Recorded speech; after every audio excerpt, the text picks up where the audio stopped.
ఇక్కడ హీరోని చేయడం ఎందుకు? వాడిని పొగడతలతో ముంచెత్తడం ఎందుకు? వాడేదో దేశాన్ని ఉద్ధరించినట్టు ఎందుకు? వాడు ఏం ఉద్ధరిస్తాడు?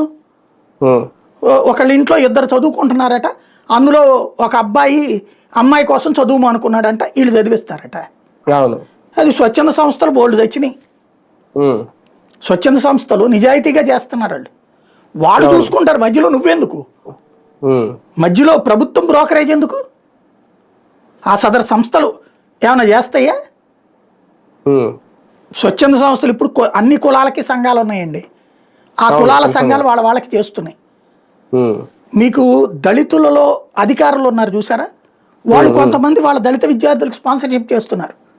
కమ్మక సంఘానికి సంబంధించినటువంటి హాస్టల్స్ అవి ఉన్నాయి, కాపు సంఘానికి సంబంధించినటువంటి ఫెసిలిటీస్ ఉన్నాయి, అట్లాగే ఆర్యవైశ్యులకు ఉన్నాయి, బ్రాహ్మిన్స్కి ఉన్నాయి. ఎవరికి వాళ్ళు ఎవరి ప్రయత్నం వాళ్ళు చేసుకుంటున్నారు. మధ్యలో నువ్వేంటి చేసేది? ఎంతమందికి చేస్తావు?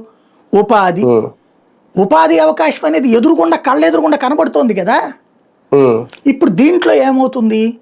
ప్రభుత్వం ఓ 10 మందిని వీళ్ళను ఫర్ ఎగ్జాంపుల్ ఈ మెగాలు ఇట్లాంటి వాళ్ళకి ఎవరికో అప్పచెప్పారు అనుకోండి. వాళ్ళు 10 మందో 15 మందో తెలుగుదేశం నాయకులు కార్యకర్తలకు కాకుండా బయట వాళ్ళు ఎంచుకుంటారా? ఇస్తుందా అసలు ప్రభుత్వం? ఫస్ట్ ప్రయారిటీ వాళ్ళకి ఇచ్చుకుంటుంది కదా. వాళ్ళకి ఏదో 4 రూపాయలు డబ్బులు ఇచ్చేసి మేము బాగుపడిపోయామని తర్వాత ఉపన్యాసాలు ఇప్పిస్తారు. ఇక్కడ పాయింట్ ఏంటంటే, ఎవరైతే ఇప్పుడు ఫర్ ఎగ్జాంపుల్